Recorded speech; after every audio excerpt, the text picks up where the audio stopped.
Good afternoon, everyone. Welcome to the Philippine Geographical Society Lecture Series 2021. This is the 11th session of the lecture series that we are conducting this year.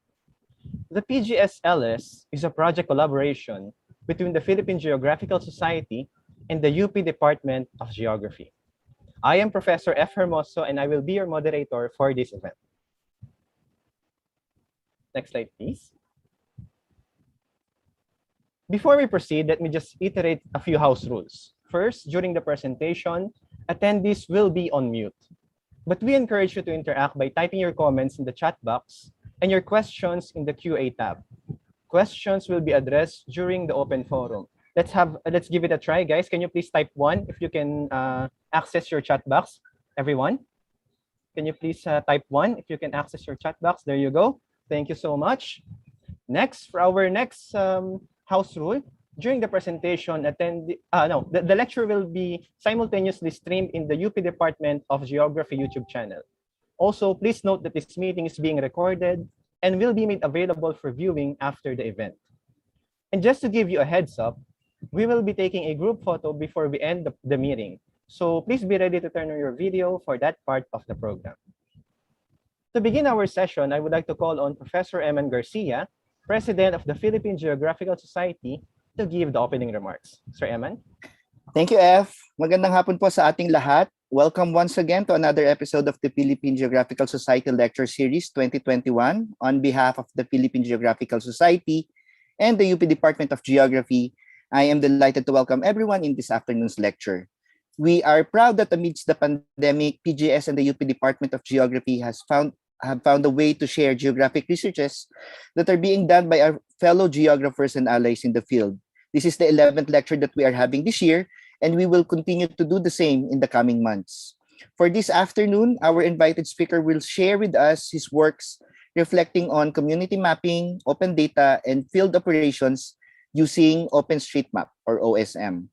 As is our practice, we did the word cloud from your registration, and these are a few of the keywords that you are expecting to hear in this afternoon's talk. Accessible, free, access, data, open, and available. We also take note of some of the other words, including powerful, freedom, public, helpful, and a few others. This really is an interesting mix and interesting and practical lecture that we are going to have this afternoon. On this note, I would like to thank everyone for joining us today. And as always, I hope we have a very special and productive afternoon. Thank you. Thank you so much, Professor Aimon.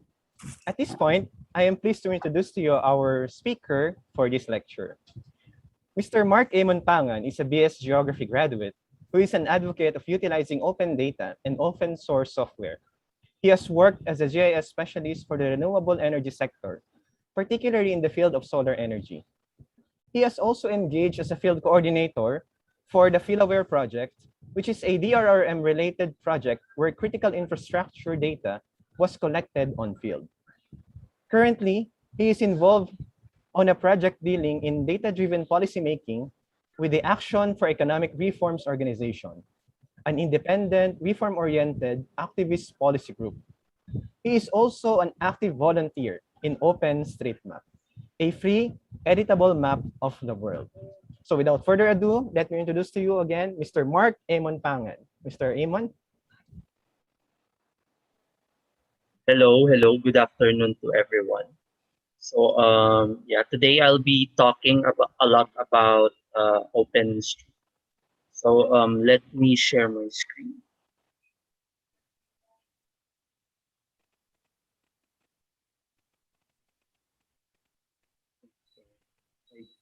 Hindi ko ma-share yung screen. Can you please try again now, Mr. Aimon? Thank you. Yeah, it's working now. Thank you.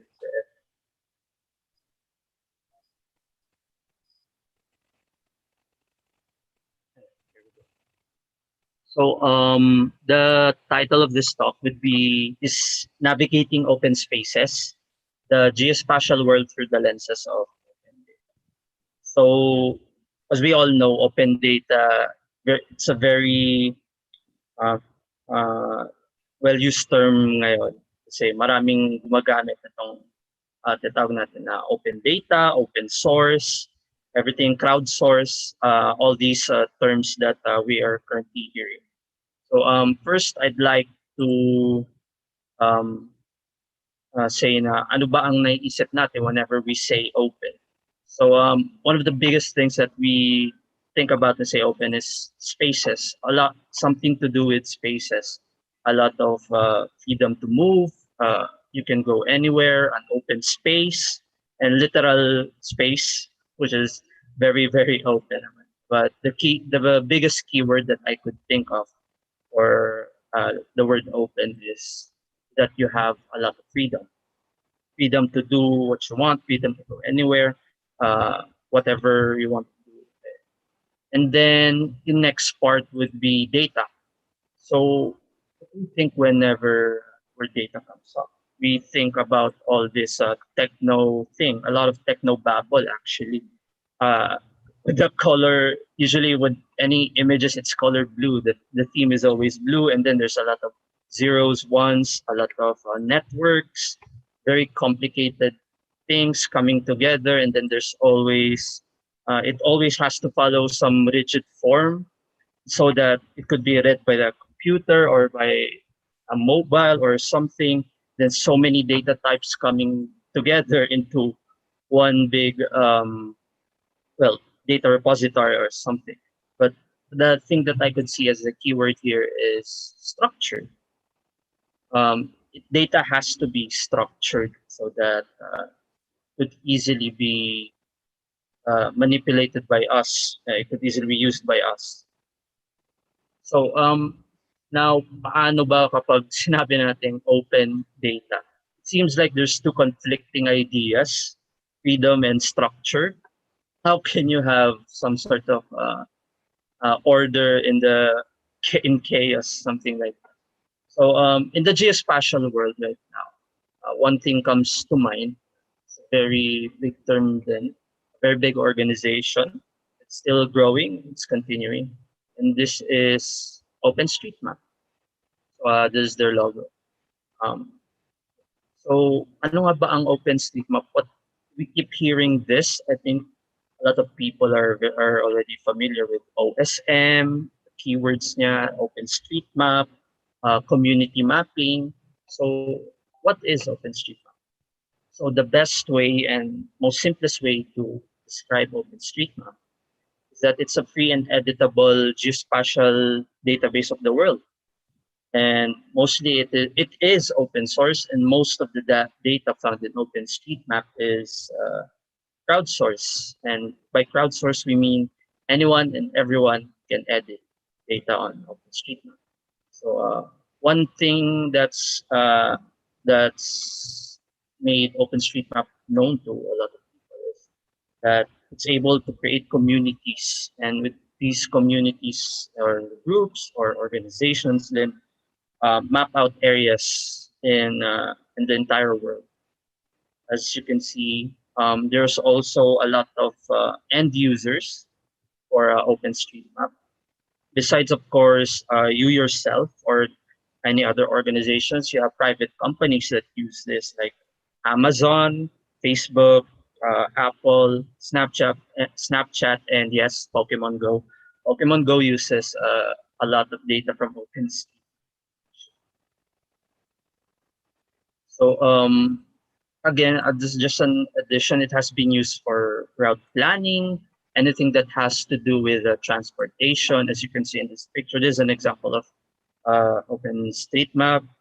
There are lines with arrows across, and then it has also been widely used in humanitarian and disaster response. So a lot of what we call mapping activations occurred because typhoons happened, and then later on there was preparation. We have also been conducting preparation in when we are expecting typhoons. So we have to map out this area so that we know where people live. And other things that OSM has been using is, of course, research and planning. So you could imagine just the wide types of data that's available on OpenStreetMap. You could literally use it for research. Do you want to count how many, the proximity of hospitals and all that, etc.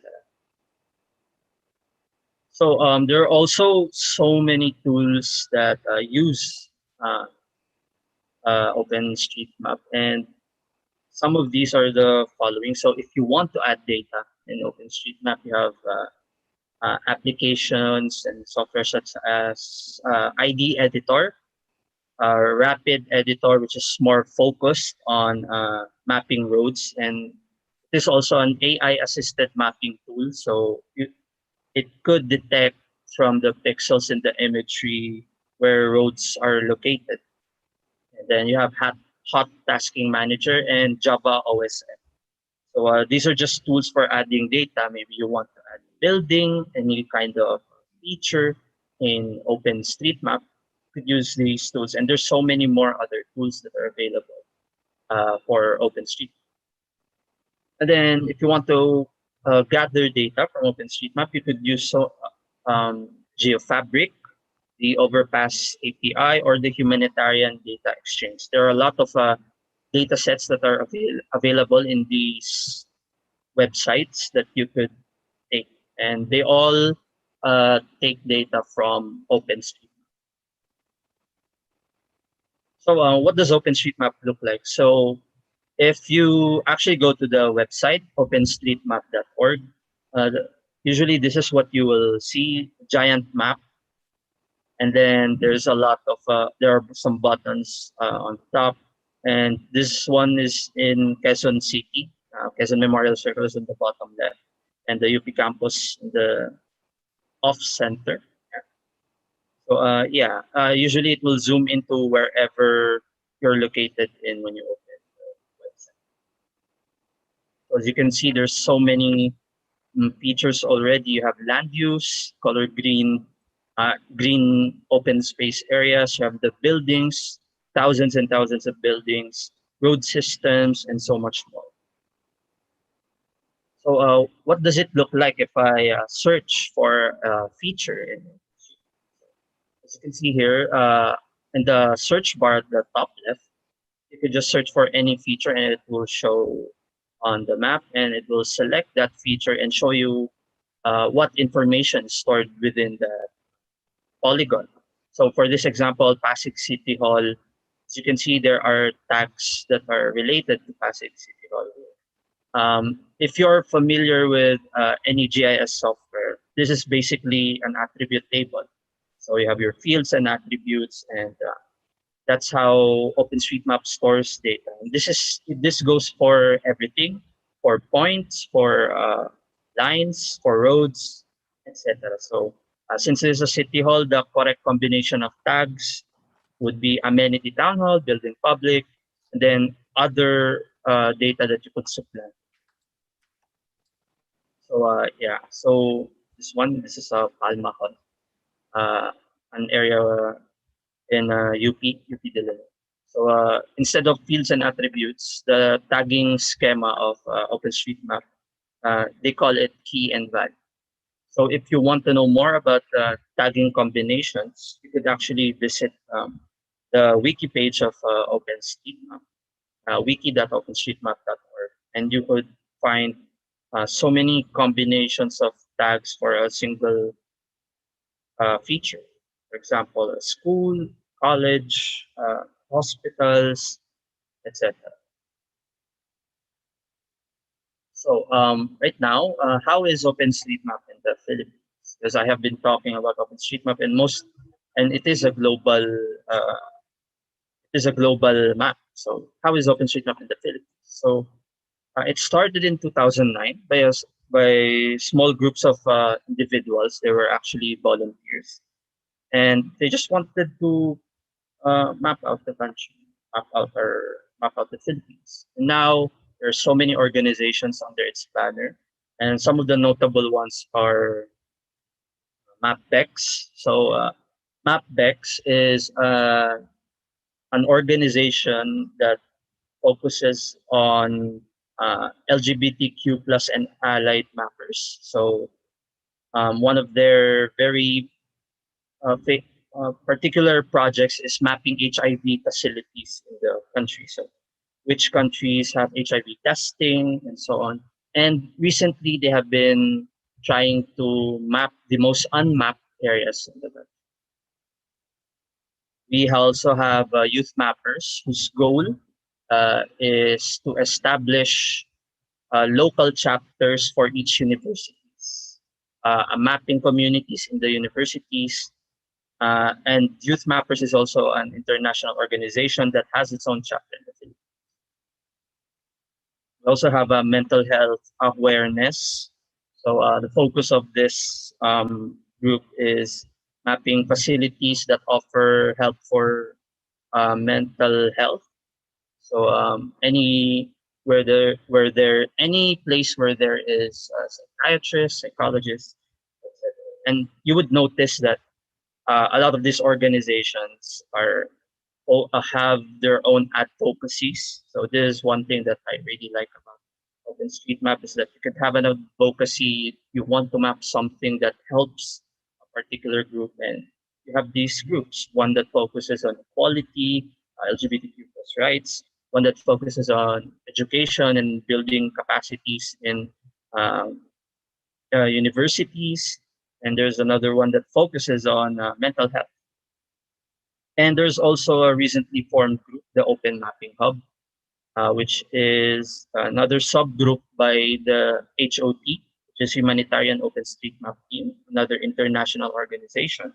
So the Open Mapping Hub is based here in the Philippines, in Manila. And their goal is to extend support towards the entirety of Asia Pacific, entire region of Asia Pacific, for any mapping support that any organization, individual needs.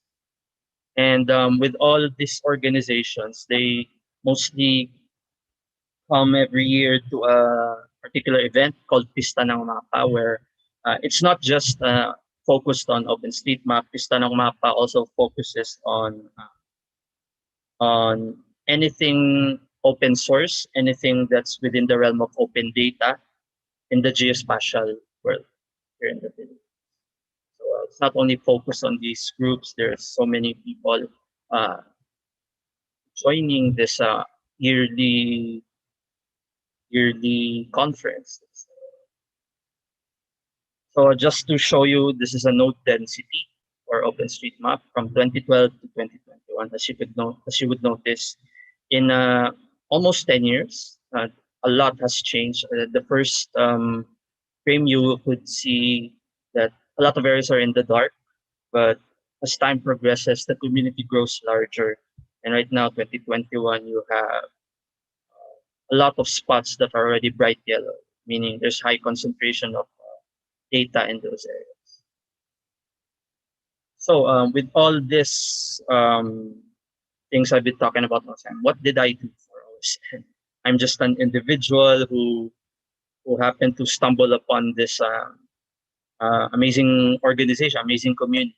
So I was actually part of the Humanitarian OpenStreetMap team, which is an international team dedicated to humanitarian action and community development through open mapping.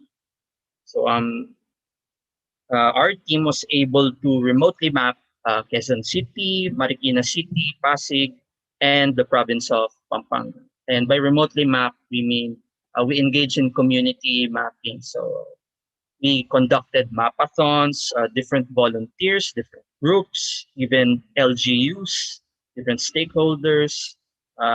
We were able to teach them how to add data in OSN. So we could expand more on the available data and the platform. And for our team, our specific team, of course, there are other teams who conducted remote mapping, etc. And for us, we also conducted field mapping back then in 2020. We were able to map 14 out of 22 municipalities and cities in Pampanga. And this was during the pandemic. The thing with conducting field ops during a pandemic is that it's very difficult. You're familiar with Murphy's Law. Anything that could go wrong will go wrong. and that's actually what happened with us. But we have managed to at least get 14 municipalities out of the total 22. This was in a, I think, 7-month period. So what did we collect? Of course, we did not collect every single feature. We did not collect every single building because that would take a really, really long time. But what we collected were critical infrastructure. So you have your hospitals, your evacuation centers, your barangay halls, gyms, courts, etc. Anything that could be used particularly for DRRM purposes. So this is the flow that the general flow of how we conducted ourselves while I was at HOT. So we did remote mapping first, which is basically community mapping, and we used the HotTasking Manager tool. And we conducted field mapping where we used mobile applications. We used, instead of writing down the data on paper, because it's actually even faster, and yeah, this is an improvement over writing stuff down on paper. And then there's processing, and finally the QA check. Collecting field, processing the collected data, and checking the quality. We used mostly this application, Java OSM, which is it's very similar to a GIS software, but more optimized for OpenStreetMap. So let me just take some time to discuss about HotTasking Manager. So what's HotTasking Manager? So HotTasking Manager splits an entire area into a series of tiles, making it easier for various groups, may it be paid mappers, some volunteers, some partner organizations, and so much more to map the area. So an example of this is this one. As you can see, there's a lot of tiles for the boundaries shown here. It enables us to contact a large group of people, to partner with individuals, with organizations, so that they could map this area simultaneously. Pwede silang magsabay-sabay magmapa, and there would not be any issue with mapping this area.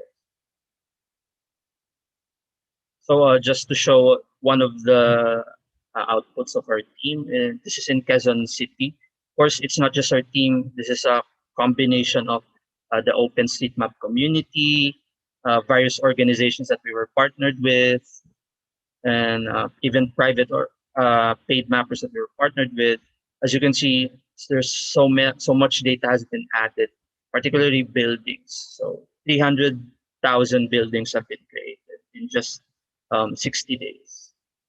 So yeah, kaya mabilis yung growth din within the past year ng OSM is because dahil din sa movements na ganito. And just some statistics then. So towards the end na, naging almost 400,000 buildings in Quezon City was added through our the efforts of our team, our partners, and so much more. We also have Marikina and Pampanga. And here's the output of our team. So we're able to map out. I think it's approaching 1,000. I couldn't remember the statistic, but yeah, 14 municipalities, so many data points, so much time was given for this project. You can see there's a lot of clustering, of course, usually happens in areas where there are plenty of people. So most data points are clustered near each other. So right now, where am I now? So right now I'm working with Action for Economic Reforms. It is a public interest organization that conducts policy analysis and advocacy on key economic issues. So we have 2 projects going on side by side right now. Collab Dev and PH3D, Data-Driven Development in the Philippines. So in the mapping part, one of the goals of the team is that to collect critical infrastructure data as well, depending on what our partner municipalities has asked to map. So maybe we'll be collecting almost a lot of similar features as here in Pampanga, but of course it will be tailored towards what the municipality wants, what particular data the municipality wants. And we're trying for a more modular approach because right now we're in the middle of a pandemic and doesn't seem to stop, doesn't it? So cases are still rising, and we're trying to do something where we conduct remote mapping first and everywhere. Then we have a modular piece for the field mapping, and later on we have the data part of all of this uh, process. So we are aiming to map select municipalities and cities.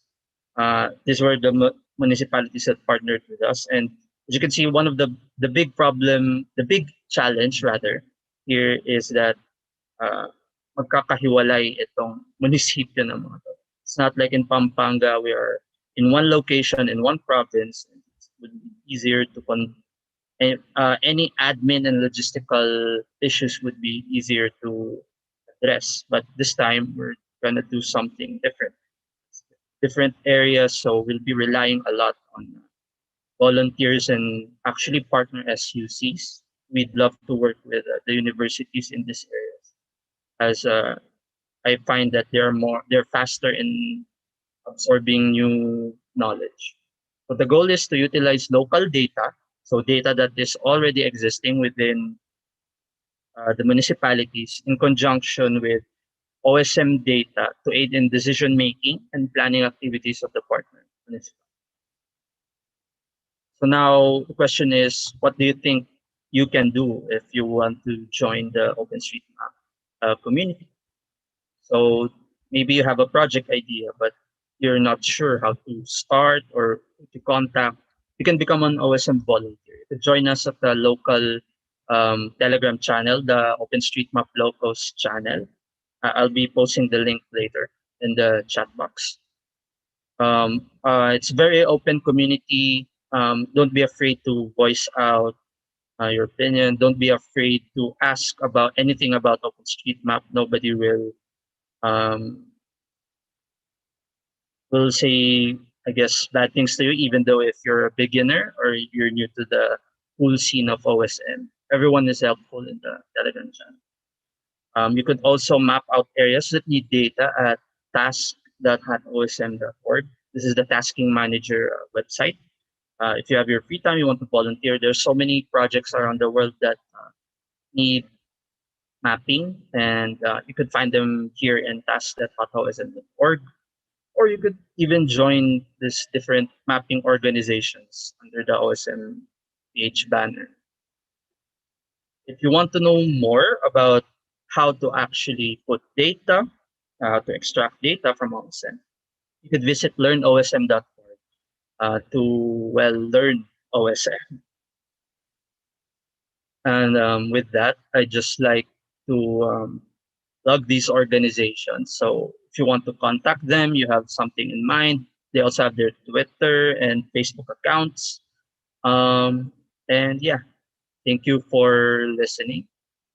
I'll be turning it over to the facilitators. Right, thank you so much, Mr. Aimon, okay, for this wonderful talk.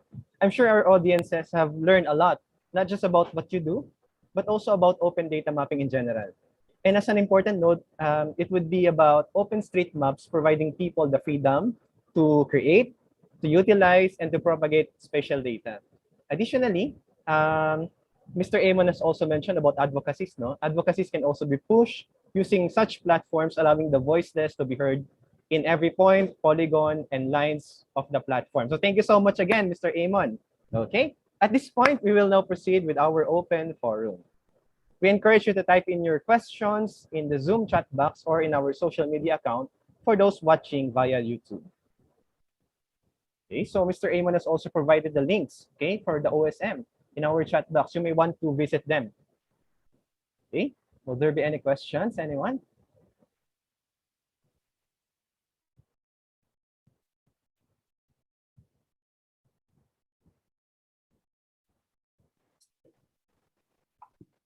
Okay.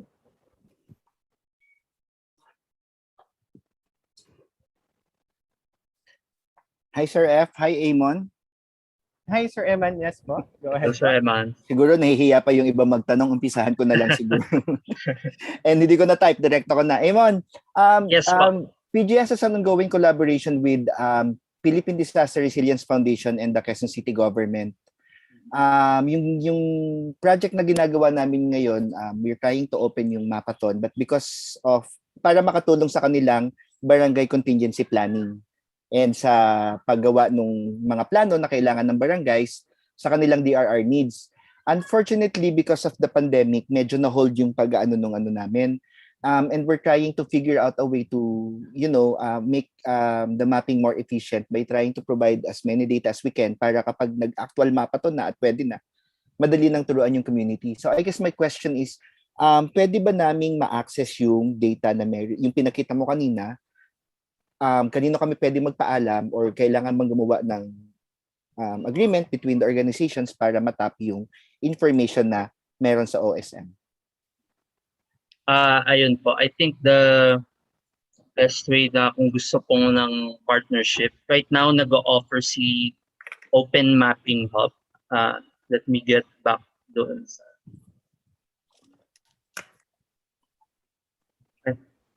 All right, thank you Is so it okay much. to share po the screen? Sure Ay, po. sige lang, sige lang. Ayan. Ito po, may mga contact groups dito na organizations. I think the best one for your concern po is si Open Mapping Hub. Ito po yung emails nila. Actually, si Miko Tamura na po. Siya yung best na kasi he's from Jog. Kilala rin natin siya actually. So, ayan. So, pwede po siya i-contact. I'm not sure if kailangan lang may agreement, but in my experience, ang pwede pong gawin siguro is mag-conduct ng remote mapping doon sa area muna. Dahil pandemic na, ang hirap mag-move around. And, sa amin din, sa Action for Econ Reforms, ito rin yung pinaplan namin. Kasi nakita rin namin upon inspection na yung areas namin hindi pa ganun ka-map sa OpenStreetMap eh. So, pwedeng mag-remote mapping muna. So, identify muna saan ang mga roads, saan ang mga buildings. Wala muna tayong ilalagay na specific data. Later on na yan kapag nag-field na tayo. So, ayun nga yung sinabi kong modular approach po. Pwede yun yung gawin. Alright. Thanks, Aimon. Thank you, Sir Eman. Thank you, Aimon. Si Dr. Joseph Paulis has a question. Dr. Paulis. Hi, Aimon. Good afternoon. Thank you for that wonderful presentation. I wanted to hear your thoughts about this particular issue because in a way, maybe it may not be a huge issue to other people, but it still can be for others. Pero pag nagmamapa ba kayo, ano yung mga na-encounter yung mga ethical questions doon? Okay lang ba magmapa na walang paalam or something like that? What type of information can you make visible to the public? No? Tapos, ano yung mga experience mo, I guess, sa mga ganong klaseng concerns? Ayun po. So, when we were conducting field, isa sa mga minake sure namin is meron kaming parang, I guess in general, you could call it a field permit. It could be any document, any letter from the municipality, the province, ganyan po, mga various offices na nagsasabi na we're allowed to conduct field operations dito at this time. And then, isa rin na nakatulong is may kasama rin kami laging local volunteers. So, it could be someone from an SUC, someone from the LGU. The best bet po talaga is from the LGU. And then regarding your question po sa ethical considerations naman, isa sa ginagawa rin namin was taking photos, pero we try to blur out as much yung mga faces ng tao kapag. And then, of course, the data rin, we try to avoid kapag, for example, bahay ng tao, hindi po nilalagay yun sa OpenStreetMap. Although si OpenStreetMap, yung licensing niya is open data yung license niya.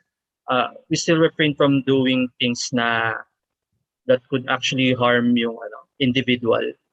Hindi in-include yung bahay, ganyan. And then of course, kapag private naman na institution, let's say a bank, ito rin marami kami experiences with banks na mahabang usapan.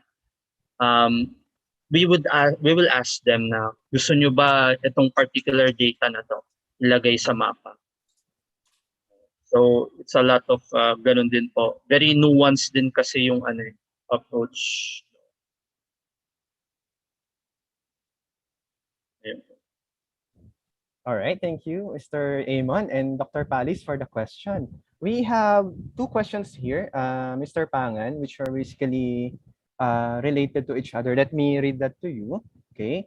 The question is, okay, since OSM is open source and anyone can edit it, how can you ensure the integrity of the data? Okay. And related to that is the question of how do we safeguard sensitive info when doing open street mapping? So there you go, Aimon.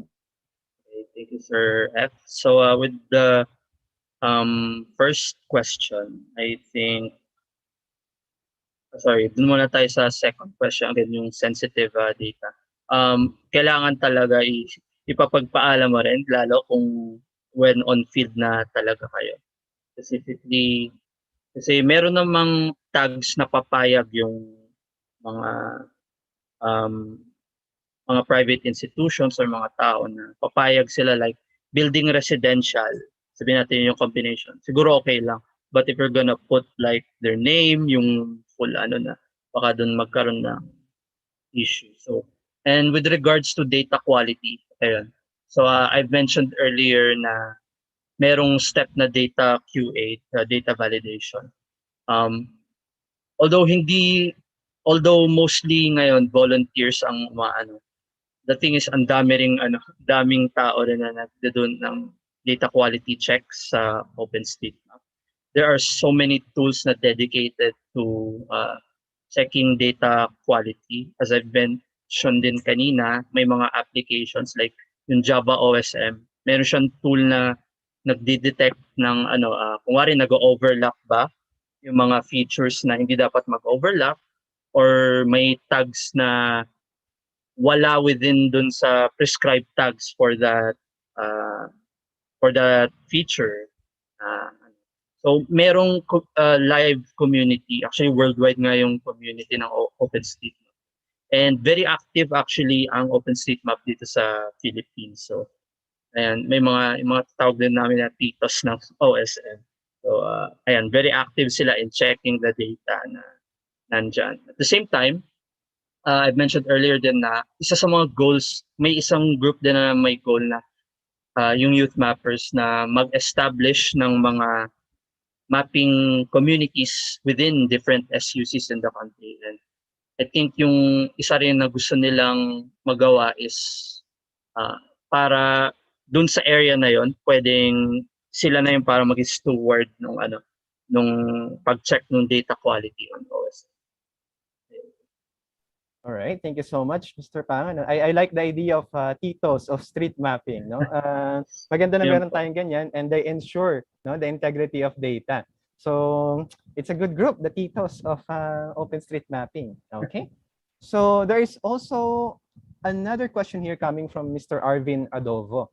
Okay, what do you think are the limitations of open data, and what are the current developments or progress that OSM is currently working on to address these limitations? And thank you for the question. Again, the limitations din ng open data.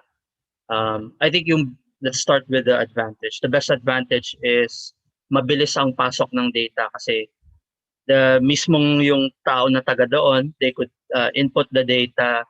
Like for example, may bagong tayo na, let's say, a new clinic, bagong tayong clinic. Instead of having name na ako na Google Maps na dadaan pa doon ng matagal, you have this local people na pwedeng maglagay ng data store. And the limitations of open data is related din to sa isang question earlier that sometimes merong what we call vandals din talaga, or some of them hindi talaga sinasadya. Like, hindi lang sila as knowledgeable pa, pero we encourage naman na magmapa ang mga tao. And then, there are so many trainings and mapathons that are occurring ngayon from these various OSM groups. Ayun, they could, if you're interested, kapag nag-PubMat sila, you could join din sa ano nila. Okay, thank you so much, Mr. Pangan, for addressing the question of Sir Arvin. Actually, you mentioned about these vandals, and you also mentioned Pokemon Go earlier as utilizing the same type of platform as sa OpenStreetMap. Okay, in Pokemon Go, hindi rin maiwasan na meron tayong mga vandals, Aimon, to be honest, and Niantic is doing its best to address these vandals, kasi hindi ka pwedeng gumamit ng mga words na, yung mga sensitive words, but people are still pushing for it. And in fact, meron din silang parang yung nabanggit mo na titos of OSM. Kine-check din nila yung quality ng submitted data, especially kasi naka-base ito sa real world na mga attributes. So thank you so much for addressing the question of Arvin. Okay, so are there any questions, guys, na nandito sa audience natin?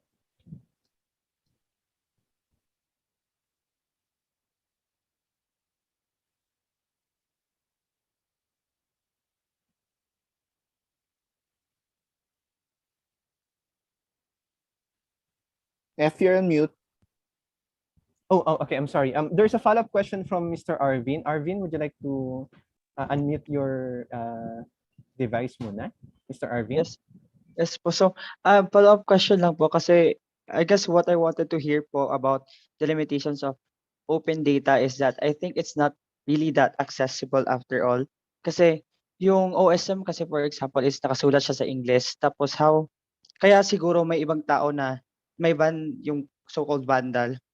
Kasi, di ba sabi niyo na nga po na hindi nila alam masyado yung software. So how do we make using this software more accessible in a sense na kahit yung layman kaya siyang gamitin? Kasi sa tingin ko parang kailangan siya ng knowledge in a sense. So parang isa siguro sa limitation ng OSM as nakagamit na rin ako sa OSM. Kasi nung start, nalilito ako nung una kung paano siya gamitin. So, paano kaya yung iba, how could they better use it po? Ano kaya yung rooms for improvement ng yun? Yun lang po. Thank you. Ayun.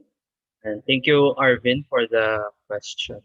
So, ayun, mag-agree din ako na somehow may learning curve si OpenStreetMap. And the thing that makes it very difficult for people, I think, is that napakadaming tags na available.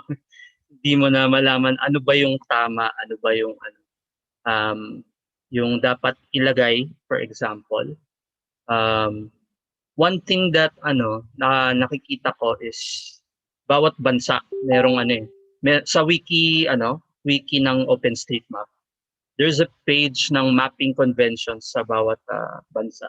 And these are created by the actual na volunteers na taga doon din. So, kung ma-visit nyo yung sa wiki ng Philippine map na chapter. So, hindi ko nga nalagay dito, but when you go to wiki.openstreetmap.org, you can search for Philippine mapping conventions and makikita mo doon merong guides on the anong tags ba dapat yung ilagay dito sa mga feature na ito, kung paano yung pagkaka-layer din nila, sometimes may ganun. And isa rin sa problems dyan is merong advanced part kasi yung tong relations and multi-polygons na medyo, ako rin, I'll be honest, medyo nakakalito siya. And if you touch that thing, yung kunwari route ng bus from here to here, tapos minsan naglo-loop, nag-iiba-iba. Pag may nagalaw ka na mali, ayun, baka ma-compromise yung buong route na yun or yung buong boundary ng isang munisipyo, ganyan, or isang buong river systems. That could happen. Pero as I've said, merong groups of people na nag-check naman nito. So sometimes ma-delay talaga kasi again, most of us are volunteers. Volunteers rin talaga. Ang gusto lang talaga namin is merong datos at least ang Pilipinas available online. And siguro ayun nga, ang mapathons kasi naka-aim siya sa groups of people eh. So sometimes ganun yung nangyayari na hindi na focus ang isang individual or may group na individual na hindi na focus. Ang maano ko lang is it's all right to ask lalo dun sa Telegram namin. There are types na naisip ko, yung natatanong ko ba may sense ba? And pero sasagot lang sila direct na walang bahid ng kahit ano. So they're very open to any sort of questions that ayun po. Hoping na na-answer yon, Arvin. Yes po, thank you po. All right, thank you so much. Hoping din na mag-map ka pa rin sa OSM kahit na medyo, yeah, it is confusing and we are here to help naman. The community is here to help. Okay, thank you so much, Arvin, for the question, and thank you to our speaker, kay Mr. Pangan, for addressing it. We have one last question, Mr. Pangan, okay? This is related to timeliness and dynamism of our infrastructures, okay? How do you ensure the timeliness of data, especially with rapid transformations and new infrastructures being built left and right? Yan. So, there's the question. Ayun. Ayun din, laging may habol na ganun pagkadating sa any sort of data. Even si Google Maps, may ganun din nangyayari na. I think last time sila nag-check in Metro Manila, 2019 or I'm not sure. Pero ayun, the timeliness of data. So, as I've said, very reliant sa community talaga ang pagmamapa sa OpenStreetMap. Yung sinasabi ko earlier na kapag may local mapper, may OSM volunteer na doon sa area, baka maging maengganyo siya na imapa na agad yung bagong tayong building na ito. Instead of maghihintay pa from a private organization na makita yung area na yon. So I think yun yung sa timeliness. Mahirap maging as the parang pinaka-accurate na at this moment 10 o'clock or this date ganon. Sobrang hirap niya, pero at least with OpenStreetMap it's a group of people na taga doon mismo na nagkukuha ng datos, and hopefully yun din yung gusto namin, magkaroon ng parang local communities in this small pockets of local communities, local mappers dito sa mga areas na to, para ayun mas timely rin yung yung pag-update ng data. Kasi again, a lot of us are volunteers, then may ginagawa rin, may day job, ganyan. Yeah. Okay, thank you so much, Mr. Pangan. That actually addressed the question greatly. Thank you so much. Now, okay, I would like to thank everyone who participated in our open forum. Okay, and also to show our appreciation, okay, the PGS would be giving a certificate to our speaker for sharing his valuable insights and expertise this evening. So let me read to you the content of the certificate.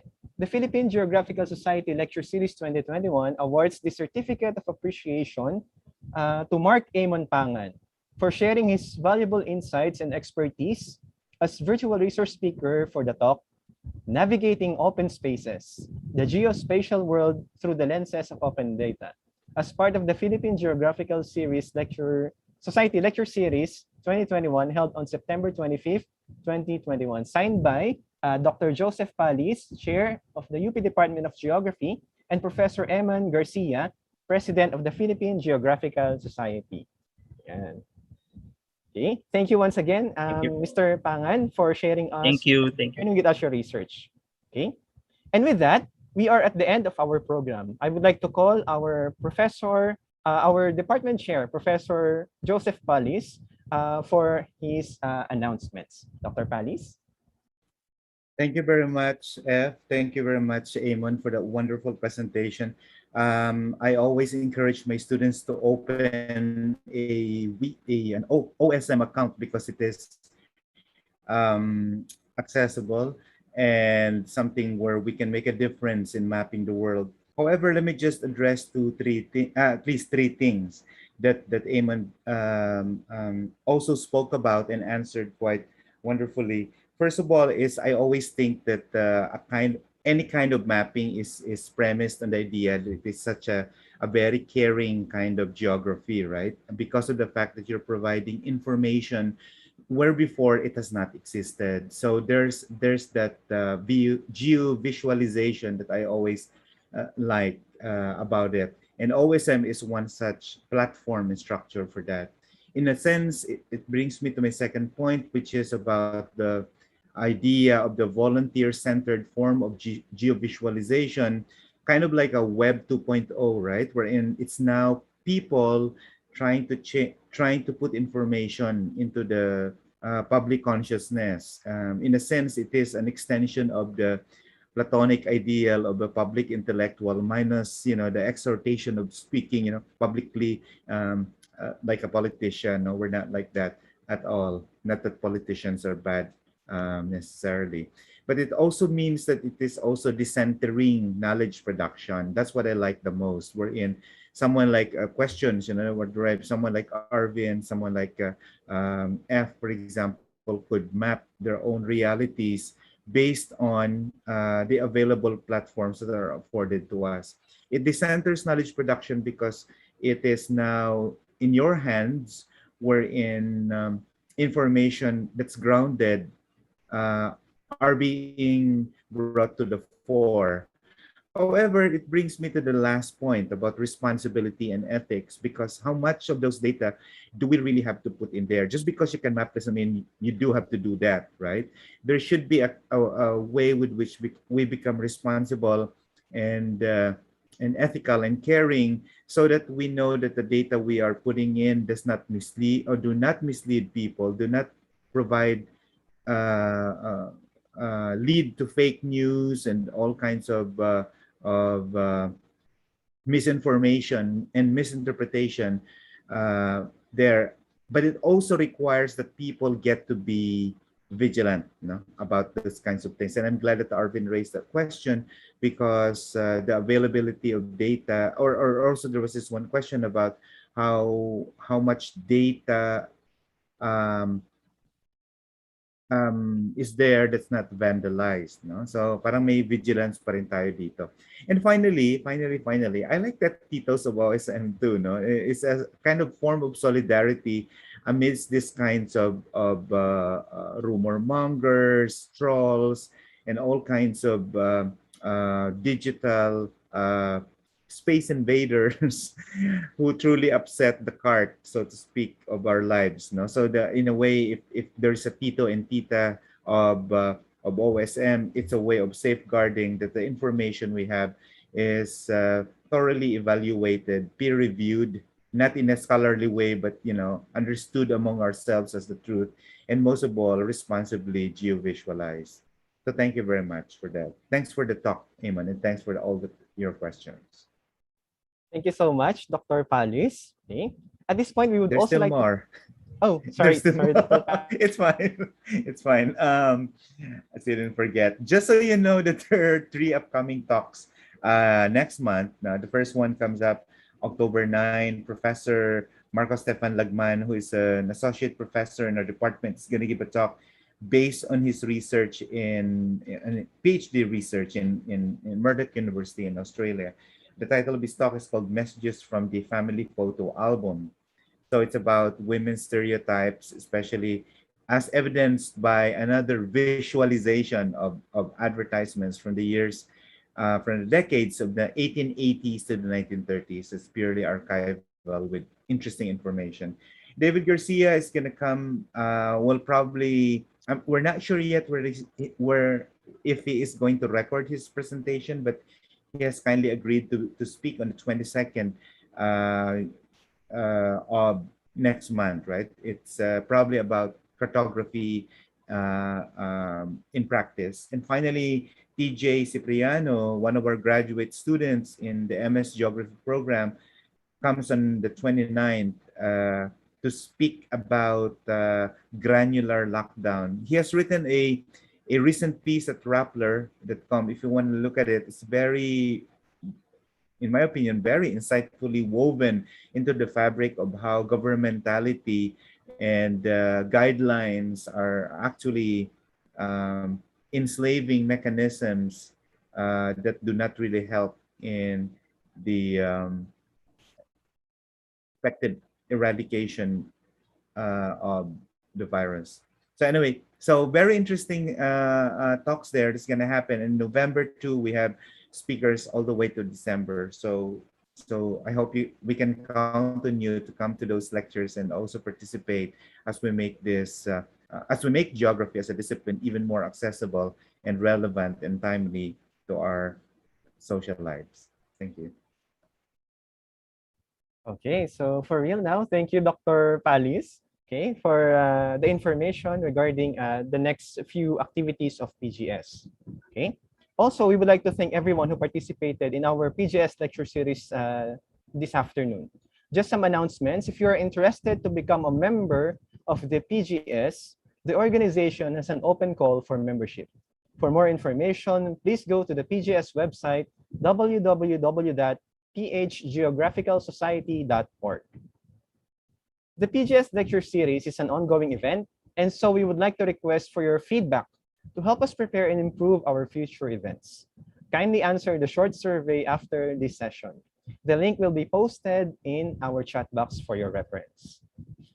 To watch previous sessions of the PGS Lecture Series, please go to the YouTube channel of the UP Diliman Department of Geography. The recorded lecture for this session will also be posted in the same channel. Okay. So we would also like to invite everyone, okay, in our International Conference on Geographical Studies 2021 with the theme Geographies of Care, Lives, Specialities, Experiences, and Practices this coming November 4 and 5, 2021. The venue will be virtual. Okay. So before we end this online meeting, we would like to request our participants for a group photo. Kindly turn on our video cameras and